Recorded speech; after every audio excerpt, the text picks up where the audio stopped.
পৌষ মাস প্রায় শেষের পথে, তখন একটু মনটা পিঠে পিঠে করবে না, সেটাও আবার হয়। তাই ঝটপট বানাতে লেগে গেছি পিঠে। অনেক দিন থেকেই ইচ্ছে যাচ্ছিল।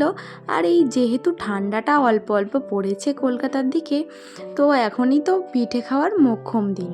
তো এর আগে আমি কোনো দিন পাটিসাপটা নিজের হাতে বানাইনি, খেয়েছি অনেকবার কিন্তু বানানো হয়নি। এই ফার্স্ট টাইম আমি পাটিসাপটা বানালাম।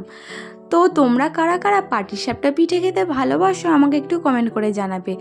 যেহেতু আমি পাটিসাপটা পিঠেটা এর আগে কোনো দিন বানাইনি, তাই একটু ইউটিউব দেখে বানানোর চেষ্টা করছিলাম। তো ইউটিউবে যেমনভাবে বলে দিয়েছিল সেরকমভাবেই করেছিলাম। আর জানো তো পিঠেটা না ভালোও হয়েছিল খেতে। আমার বর তো টেস্ট করে সেটাই বলেছে, আর আমারও ভালো লেগেছিল।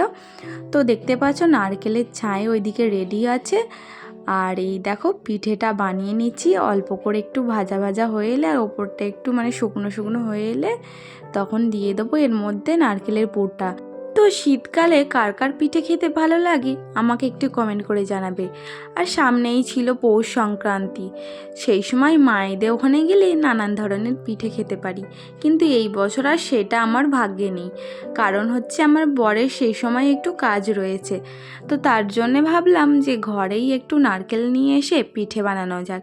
তাই আমার বরকে বলে দিয়েছিলাম যে নারকেল নিয়ে আসবে। তো তাই ও দুটো নারকেল নিয়ে এসেছিল। তো সেই মতো আমি পাটিসাপটা পিঠেই বানালাম, অন্য পিঠে তেমন বানাতে পারি না, তাই আমি একটু পাটিসাপটা পিঠেটাই বানালাম। তো তোমরা কারা কারা এই পিঠেটা খেতে ভালোবাসো আমাকে একটু কমেন্ট করে জানিও তো। দেখতে দেখতে আমাদের সবগুলো পিঠে ভাজা হয়ে গিয়েছিল। এবার আমরা খেতে বসে গেছি। সন্ধ্যের টিফিনে আজ পিঠেই খাচ্ছি। গরম গরম পিঠে এই শীতের সন্ধ্যেতে খুবই ভালো লাগে। আর এই দেখো আমার ছেলে কিভাবে তাকাচ্ছে যে আমরা কি খাচ্ছি। তো বড় ভ্লগ তো করেছিলাম, তো এই ভিডিওর ওপরে দেখতে পাবে লিঙ্কটা। তো তোমরা যদি এই ভিডিওর বড় ভ্লগটা দেখতে চাও যে আমি কীভাবে কি পিঠে বানালাম না বানালাম, তাহলে তোমাদের বড় ভ্লগটা দেখতে হবে। তো চলো আমরা পিঠে খাই আর তোমরা বড় ভ্লগটা দেখে আসো। টাটা।